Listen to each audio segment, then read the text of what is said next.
Hi అండి, అందరికీ నమస్కారం. Welcome to my YouTube channel. ఈ వీడియోలో ఉద్యోగులకు ఆదిరిపోయే శుభవార్త అండి.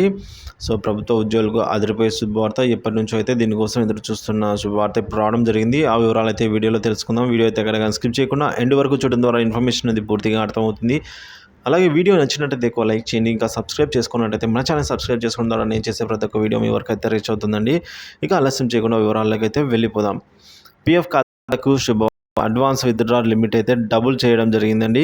పిఎఫ్ ఖాతాదారులకు ఈ విధంగా ఇప్పుడు తమ అకౌంట్ నుంచి రెట్టింపు డబ్బులను విత్డ్రా చేసుకోవచ్చు. ఈ మేరకు ఈపీఎఫ్ఓ నిబంధనలను మార్చేసింది.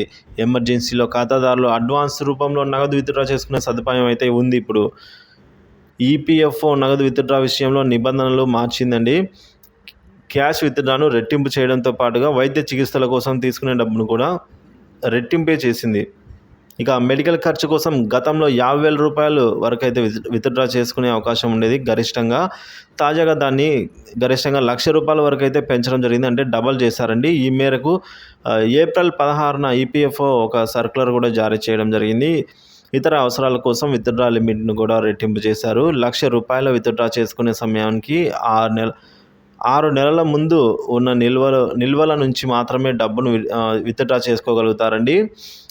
ప్రాణానికి ప్రమాదం ఉన్న జబ్బులు కానీ లేదా చికిత్సకు మాత్రమే ఈ నిధులను అయితే విత్డ్రా చేసుకునే అవకాశం అయితే ఉందండి. మరి చూసుకోవచ్చండి, ఆరోగ్య రీత్యా ఈ విధంగా మరింత ఎక్కువ చేరువయ్యే విధంగా డబ్బుల కోసం అండి. ఒక 1,00,000 రూపాయలు అయితే 1,00,000 రూపాయల వరకు డబ్బులు అయితే విత్డ్రా చేసుకోవచ్చు. అది కూడా గత 6 నెలలకు ముందు ఉన్న నిల్వల నుంచి, అంటే లాస్ట్ 6 మంత్స్ బ్యాలెన్స్లోంచి మాత్రమే 1,00,000 వరకు అయితే గరిష్టంగా తీసుకునే అవకాశం అయితే కూడా ఈపీఎఫ్ఓ కనిపించింది.